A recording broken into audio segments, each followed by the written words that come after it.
In today's video, I'm going to teach you how to get rid of a poor connection on FaceTime without hanging up on your iPhone or iPad in iOS 13 or later.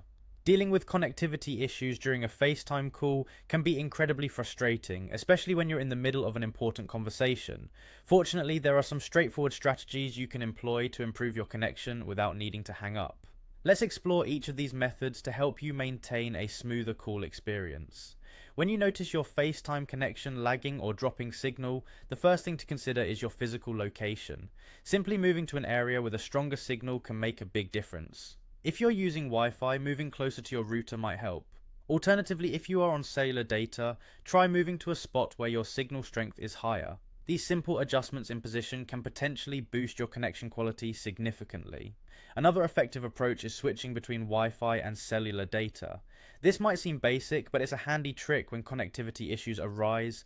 To do this, simply swipe down from the top right corner of your screen to bring up the control center. From there, you can turn off your Wi-Fi and switch to cellular data, or vice versa to see which option provides a more stable connection. Experimenting like this can often resolve persistent connectivity problems. Next, closing unnecessary background apps can also help conserve your device's bandwidth, which in turn may improve your FaceTime connection. If you have multiple apps running simultaneously, it might be taking up valuable resources. To do this, double tap your home button, or swipe up and hold if you're using a newer model without a home button, to reveal your open apps. Then simply swipe up on the apps you want to close. If the connection issues persist, restarting the FaceTime app itself might be the key without needing to end the call. You can minimize FaceTime by pressing the home button or swiping up, then reopen it immediately. Doing so can sometimes refresh the video and audio stream, providing a clearer connection without interrupting your ongoing conversation.